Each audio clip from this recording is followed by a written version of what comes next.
Praise the Lord everyone. मैं परमेश्वर का धन्यवाद करता हूँ कि परमेश्वर ने ये अद्भुत मौका दिया कि मैं आप सभी लोगों के बीच में परमेश्वर के वचन को रख सकूं। और आज का जो सेशन है वो पिछले लास्ट संडे के सेशन के कंटिन्यूटी में है। तो ज़रूर अगर आपने पिछले सेशंस को नहीं देखा, पिछले संडे के मैसेज को नहीं देखा, तो ज़रूर सुने, ताकि आपको इस संडे का जो मैसेज है वो और अच्छे से आप सुन करके समझ सकें और सही में उसके द्वारा आप आशीषित हो सकें। तो आइए जल्दी से छोटी सी प्रार्थना करते हैं और परमेश्वर के वचन में चलते हैं। प्रभु यीशु मसीह का धन्यवाद करते हैं, आपको सारी आदर और महिमा देते हैं। And we welcome you and holy spirit we welcome you. Please speak to us, हमसे बातचीत करें अपने वचनों के द्वारा। जो वचन सिखाए जाते हैं उनके द्वारा आप लोगों से बातचीत करें, उनके मन को खोलें, ताकि वो वचन उनके जीवन में जा करके फलवंत हो। सारी बातों को आपके हाथ में सौंपते हैं, विनती प्रभु यीशु मसीह नाम से मांगते हैं, amen. Praise the lord. So जैसे कि लास्ट संडे हमने इस बात पे हम लोग फोकस कर रहे थे कि परमेश्वर का वचन जो कि यूनानी भाषा में दो प्रकार से इसको बताया गया है, एक लोगोस और रहमा। लोगोस जो है हमें परमेश्वर के बारे में बताता है, परमेश्वर के बारे में उत्पत्ति से लेकर के रेवलेशन यानी कि प्रकाशित वाक्य तक हमें परमेश्वर के बारे में इंफॉर्मेशन देता है कि परमेश्वर का स्वभाव कैसा है, परमेश्वर के काम कैसे हैं, परमेश्वर ने आपके और मेरे बारे में क्या सोचता है, और परमेश्वर हमारे लिए क्या प्लानिंग करता है। वो सारी बातें आप लोग लोगोस में समझ पाएंगे। लेकिन जो रहमा वर्ड है, जो रहमा वचन है, वो जो है एक पर्टिकुलर व्यक्ति के लिए और एक स्पेसिफिक परिस्थितियों के लिए दिया जाता है। फॉर एग्जाम्पल, जैसे हमने एग्जाम्पल लिया था कि पतरस के बारे में। पतरस जो था वो पानी पे चला, लेकिन जब हम देखते हैं कि यीशु मसीह जब उस जगह से जा रहे थे, पानी पर होकर के चल रहे थे, और पतरस ने बोला, प्रभु अगर तू है तो आप मुझे आने की आज्ञा दें, और प्रभु यीशु मसीह ने आज्ञा दी, आजा। तो पतरस जो पानी पे चला था वो केवल लोगोस यानी कि परमेश्वर की नॉलेज जो उसके पास थी, प्रभु यीशु मसीह के बारे में वो जानता था, केवल उसी कारण नहीं, परंतु उसके पास एक डायरेक्शन, इंस्ट्रक्शन आ गया था, यानी कि रहमा वर्ड जो कि प्रभु यीशु मसीह ने उस वक्त उसको दिया, बोला कि आजा, और जिस कारण पतरस पानी पे चल पाया। तो वहां पर जो व्यक्ति था, पर्टिकुलर व्यक्ति था, वो पतरस था। और परिस्थितियां क्या थी, वहां एक भयंकर तूफान आया हुआ था, जिसके कारण जो नदी है, जो जो जो जिस जगह में वो थे, तो वहां पर डूबने के बहुत ज्यादा चांसेस थे। लेकिन पतरस को जब वचन मिला तो वो परमेश्वर प्रभु यीशु मसीह की ओर चल पड़ा। तो आइए मेरे प्रियो, आज का जो सेशन है, हम लोग इस बात को समझें कि हमें रहमा वचन कैसे मिल सकता है, या हमें कैसे रिसीव करना है। तो लास्ट संडे जैसे कि मैंने एक वचन पे एंड किया था सेशन को, उस वचन को मैं पढ़ना चाहता हूँ। यशायाह 40:31, उसमें इस प्रकार लिखा है, परंतु जो यहोवा की बाट जोते हैं वे नया बल प्राप्त करते जाएंगे, वे उकाबों की नाई उड़ेंगे, वे दौड़ेंगे, श्रमित न होंगे, चलेंगे और थकित न होंगे। हालेलुया।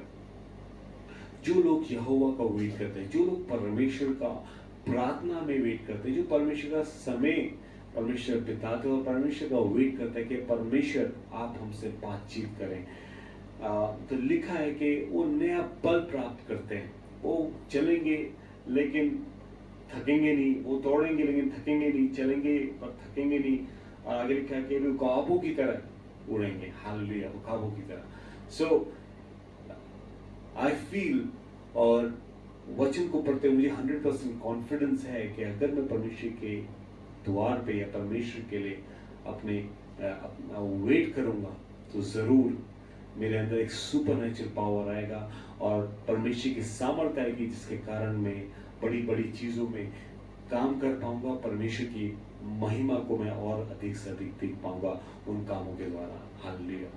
सो मेरे प्रियो, पहले ये देखते हैं कि रहमा जो वचन हम लोग को कैसे मिल सकता है, कैसे हम लोग को उसके लिए वेट करना है।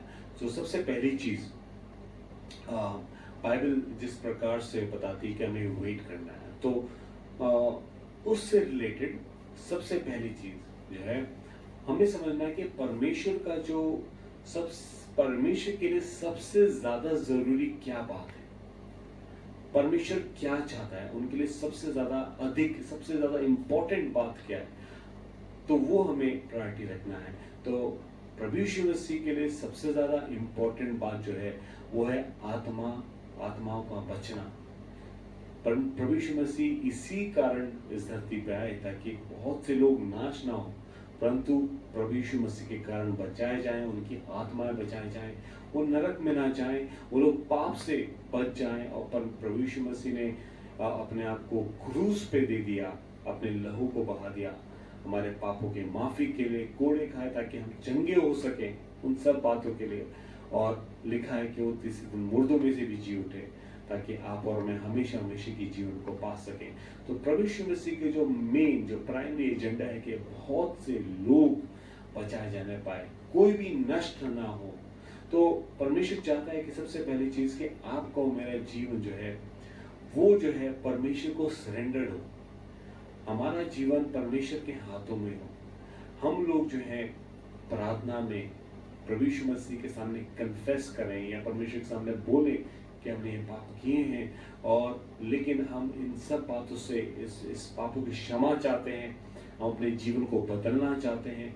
जब आप ऐसा करते हैं, जब प्रभु यीशु मसीह के सामने आते हैं अपने पापों के साथ, अपनी कमजोरियों के साथ, अपनी परेशानियों के साथ, और परमेश्वर से कहते हैं प्रभु मैं आपके साथ चलना चाहता हूँ, जब आपका जीवन सरेंडर्ड होता है और आप प्रभु यीशु मसीह के लहू को अपने जीवन में अप्लाई करते हैं, तब जो है बाइबल से बताती है जो उनको ग्रहण करता है वो अनंत जीवन पाएंगे। जो प्रभु यीशु मसीह को ग्रहण करता है वो अनंत जीवन को पाएंगे।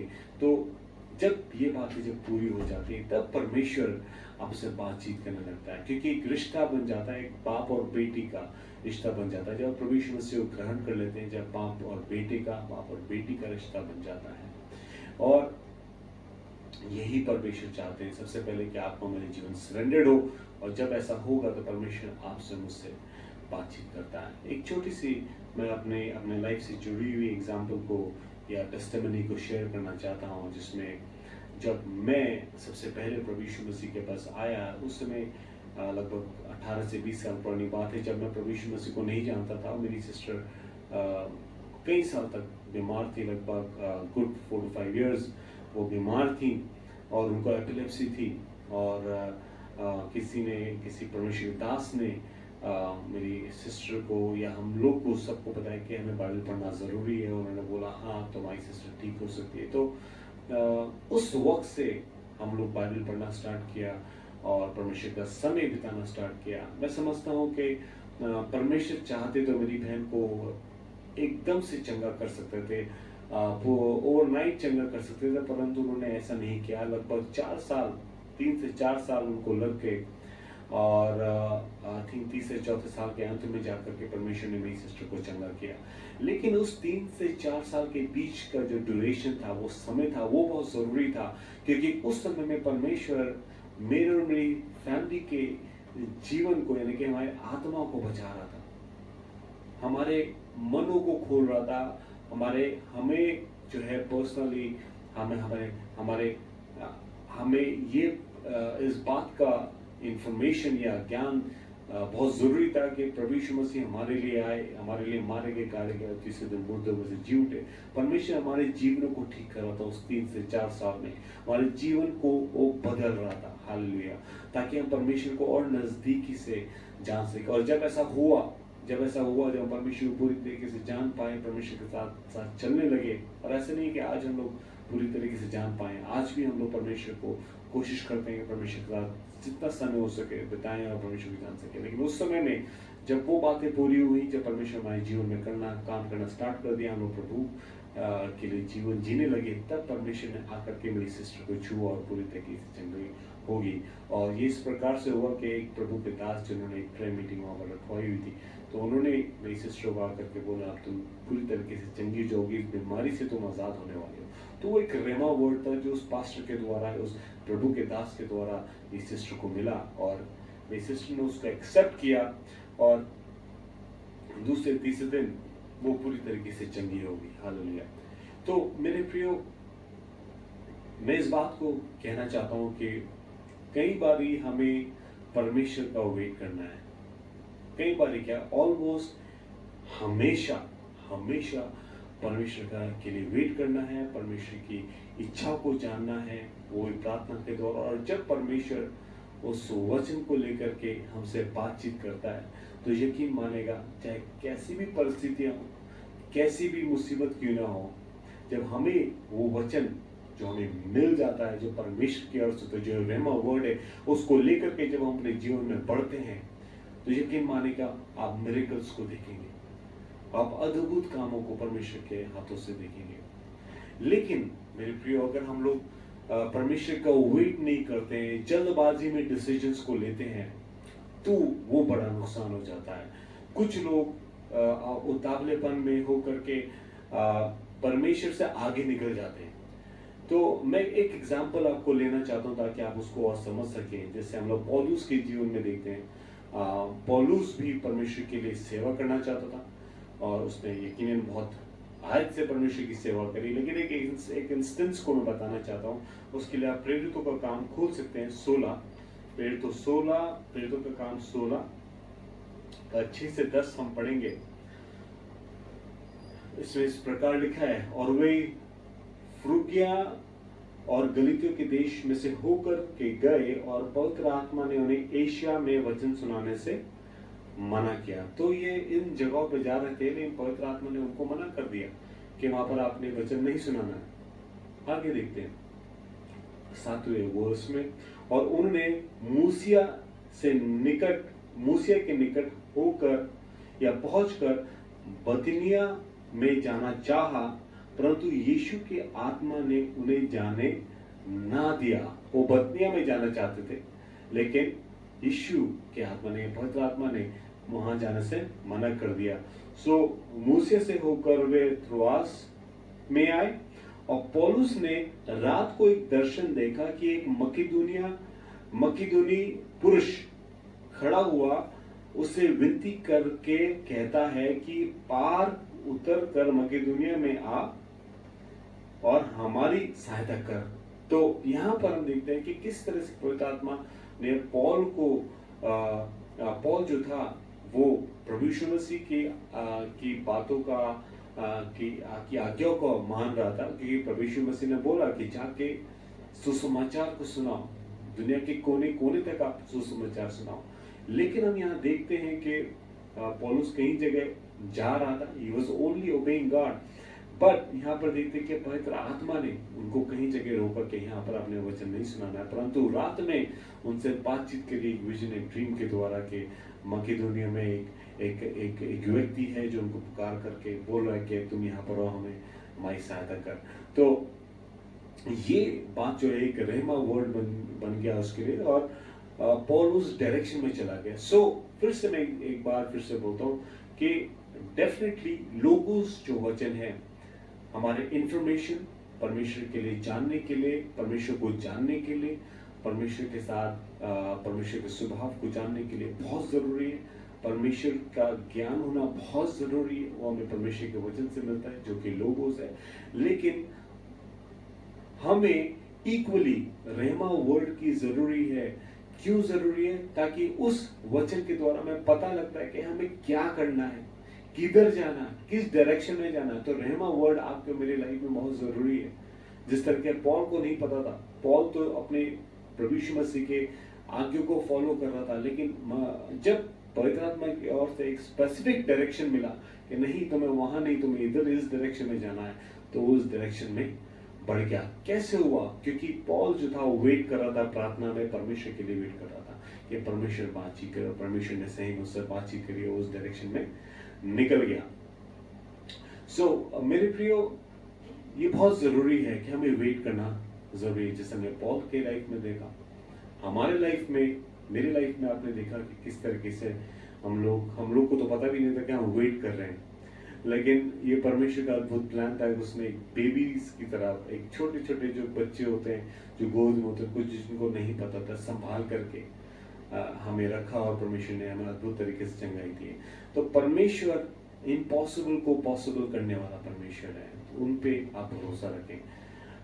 अब कुछ पॉइंट्स मैं आपको बताना चाहता हूँ। सबसे पहली चीज, जब आपको रहमा वचन आप जो परमेश्वर से लेना चाहते हैं, परमेश्वर आप चाहते हैं कि परमेश्वर आप मुझसे बातचीत करें, मेरी परिस्थितियों के लिए आप बातचीत करें, तो सबसे पहली चीज आप न्यूट्रल गियर पे आ जाएं। अगर आप स्कूटर चलाते हैं या कार चलाते हैं, आपने देखा होगा उसमें एक न्यूट्रल गियर होता है, न्यूट्रल, जिसमें आप उस गियर को लगाते हैं, ना तो व्यक्ति आगे बढ़ता है न पीछे बढ़ता है, वो एक जगह स्टिल रहता है, एक ही जगह रहता है। पर जब गियर लगाएंगे तो आगे बढ़ेगा या पीछे बढ़ेगा, डिपेंडिंग आपने कौन सा गियर लगाया। तो ठीक वैसे ही जब हम परमेश्वर के पास आते हैं प्रार्थना में, हम परमेश्वर के पास एकदम जीरो, एकदम शून्य बन करके आए और परमेश्वर से बोले इस बात को, परमेश्वर मेरी इच्छा नहीं, आपकी इच्छा पूरी हो। चाहे आपकी इच्छा मेरे लिए अच्छी हो या बुरी हो, फिर भी मेरी इच्छा नहीं, सिर्फ आप ही की इच्छा पूरी हो। जब हम परमेश्वर के साथ इस एटीट्यूड के साथ आते हैं, जब हम परमेश्वर के पास इस भरोसे के साथ आते हैं, परमेश्वर जो कुछ भी आप बोलेंगे वो मेरे लिए अच्छा है, क्योंकि परमेश्वर हमेशा, बाइबल से बताती है, आपके और मेरे लिए हमेशा अच्छा सोचता है। यिर्मयाह 29:11 खोल करके देख लें, वो हमारी कल्पनाएं करता है, वो आपसे मुझसे बातचीत करना चाहता है, वो आपके लिए प्लानिंग करता है। तो जब आप परमेश्वर के पास आए तो एकदम न्यूट्रल बन के आए, एकदम शून्य करके अपने आप को आए और परमेश्वर के सामने आ जाए और परमेश्वर को बोले, प्रभु मेरी परिस्थिति, मेरी सिचुएशन आपके सामने, जैसा आप चाहते हैं आप मुझसे बातचीत करो और मैं उस डायरेक्शन में चला जाऊंगा। अगर आप बोलेंगे रुको तो मैं रुक जाऊंगा, आप बोलेंगे चलो तो मैं चलूंगा। तो इस प्रकार से हम लोग उस एटीट्यूड के साथ, उस स्वभाव के साथ परमेश्वर के पास आए। वो नंबर 1 पार्ट है। नंबर 2, एक डिजायर, इच्छा होनी बहुत जरूरी है। तो आप परमेश्वर से प्रार्थना करें, परमेश्वर, प्रभु यीशु मसीह, आप मेरे अंदर उन इच्छाओं को डालें जो आप चाहते हैं, जो आपकी मर्जी है, उन इच्छाओं को मेरे हृदय में डालें। तो आप प्रार्थना करें इस बात के लिए, प्रभु मेरी परिस्थिति के लिए, मेरी सिचुएशंस के लिए, मेरे जीवन के लिए, जो आप चाहते हैं, जो आपकी इच्छा है, वो आप मेरे हृदय में डालें, उन बातों को मेरे हृदय में डालें। हालेलुया। जब आप ऐसा प्रार्थना करते हैं तो परमेश्वर जो है आपके मन में वो बातें डालेगा जो परमेश्वर चाहता है आपके जीवन में पूरी हो। सो पहली चीज, हम लोग एक उससे रिलेटेड कुछ वचनों को पढ़ें। भजन संहिता में हम लोग देखते हैं, भजन संहिता का 37:4 हम पढ़ें तो उसमें इस प्रकार से लिखा है, यहोवा को अपने सुख का मूल जान और वह तेरे मनोरथों को पूरा करेगा। तो आपने क्या करना है, प्रभु में समय बिताना है, डिलाइट करना है, एंजॉय करना है।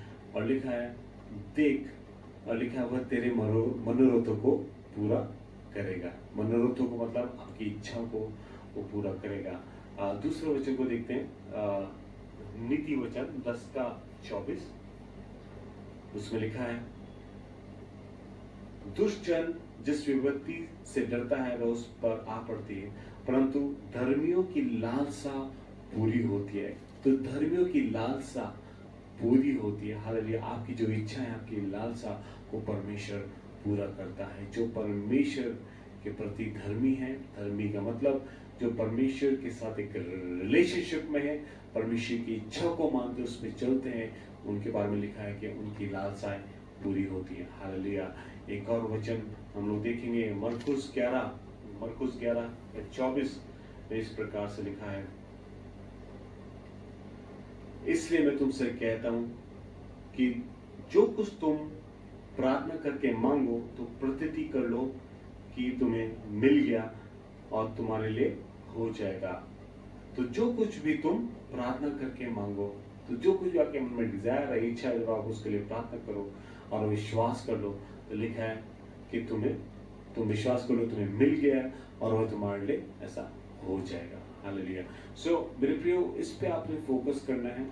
सबसे पहली चीज कि आप परमेश्वर से प्रार्थना करें, आपके मन में वो डिजायर डालें, आपकी मन में वो परमेश्वर के विल या परमेश्वर की इच्छा के अनुसार वो इच्छाएं डालें जो परमेश्वर चाहता है। फिलिपियन 2:13 भी एक बार खोल लें, उसमें भी कुछ इस प्रकार से लिखा है,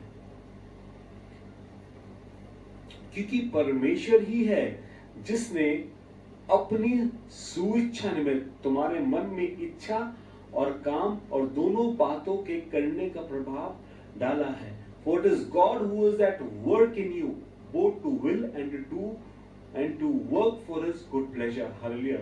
तो लिखा है कि मैं इसको फिर से पढ़ना चाहता हूँ क्योंकि मैं अच्छे से इसके वर्ड को समझना चाह रहा हूँ। लिखा है क्योंकि परमेश्वर ही है जिसने अपनी सुइच्छा निमित्त तुम्हारे मन में इच्छा और काम, तुम्हारे मन में और इच्छा और काम दोनों बातों को करने का प्रभाव डाला है। तो परमेश्वर उन इच्छाओं को, उन कामों को आपके मन में डालता है, उसको उस प्रभाव को डालता है।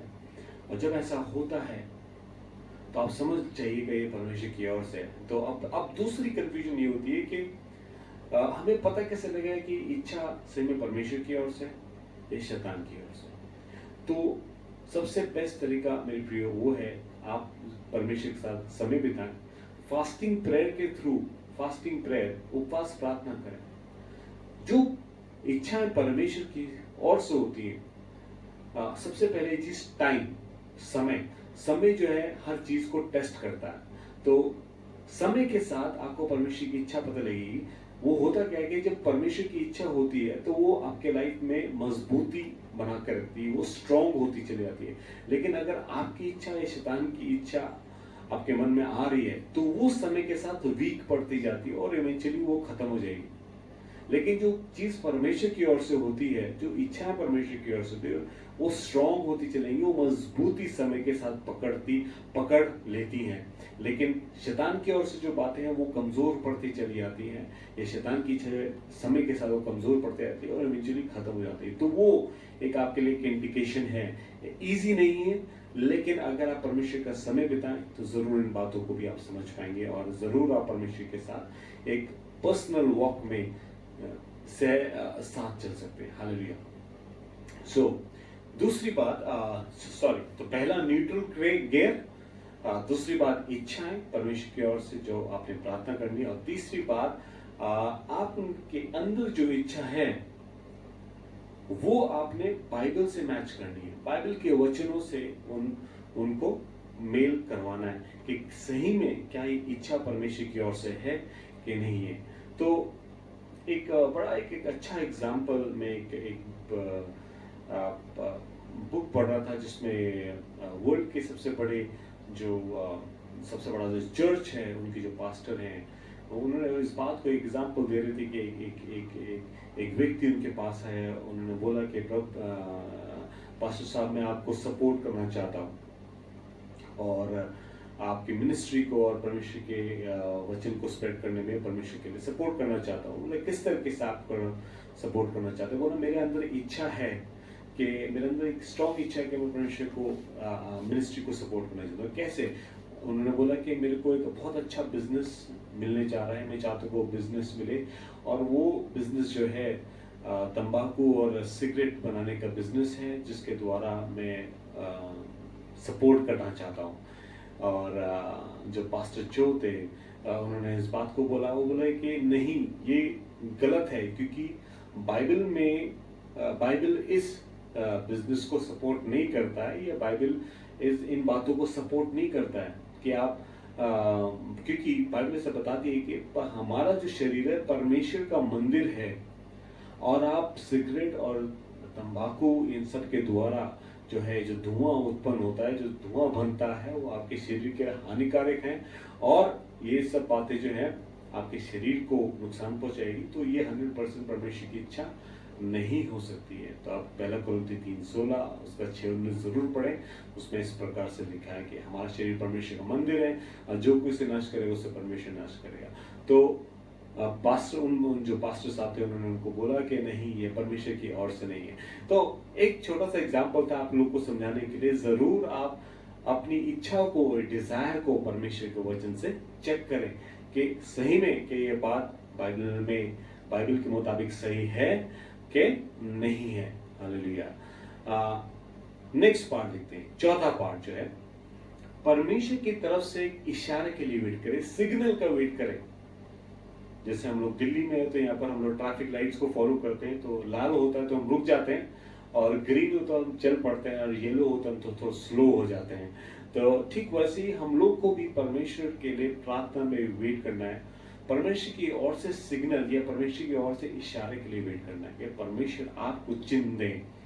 और ये बिल्कुल बिब्लिकल सही है, क्योंकि बाइबल में हम लोग देखते हैं कि अगर परमेश्वर ने आपके हृदय से बात करी है किसी परिस्थिति के बारे में, किसी सिचुएशन के बारे में, तो जरूर परमेश्वर आपको उस चिन्ह को भी जरूर दिखाएगा, उस सिग्नल वो जरूर आपको देगा।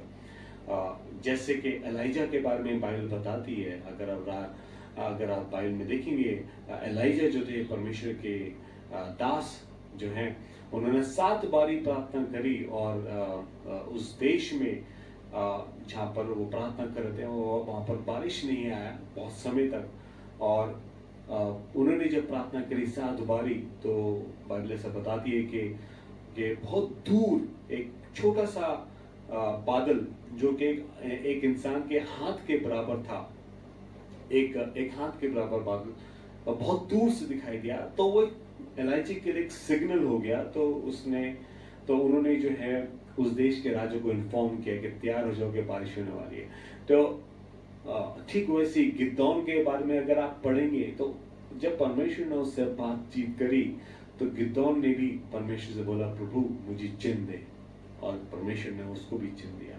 तो आप और मैं भी अपने परमेश्वर ने, अगर परमेश्वर ने आपसे बातचीत करी किसी परिस्थिति को बारे में, आपको रहमा वचन मिला है, परमेश्वर के लिए आप सिग्नल मांग सकते हैं, जरूर परमेश्वर से आप एक चिन्ह को मांग सकते हैं। रुके, वेट करें परमेश्वर का, और परमेश्वर आपसे बातचीत करेंगे। हालेलुया।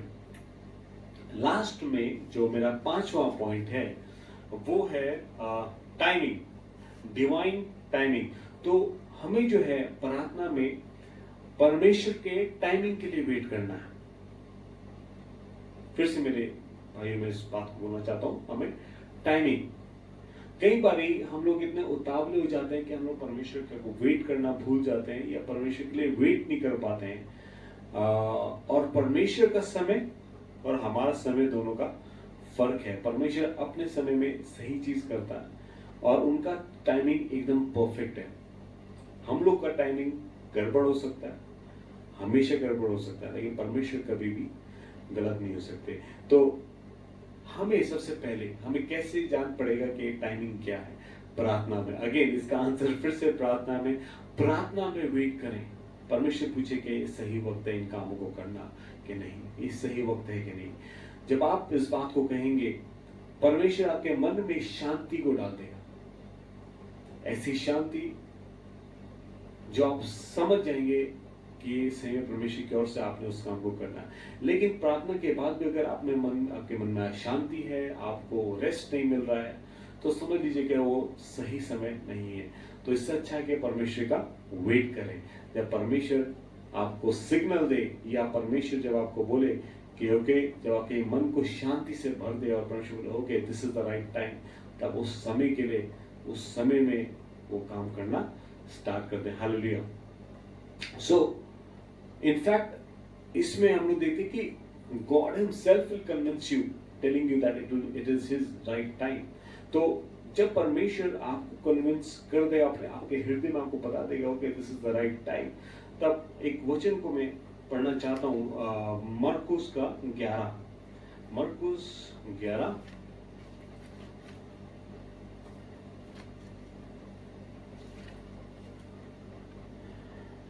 11 का हम लोग पढ़ेंगे 22 से 23। तो उसमें इस प्रकार लिखा, यीशु ने उसको उत्तर दिया कि परमेश्वर पर विश्वास रखो, मैं तुमसे सच कहता हूं कि कोई इस पहाड़ से कहे, जो कोई इस पहाड़ से कहे कि तू उखड़ जा और समुद्र में जा पड़, और अपने मन में संदेह ना करना वरन प्रतीति करे कि जो कहता हूं वह हो जाएगा, तो उसके लिए वही होगा। हालेलुया।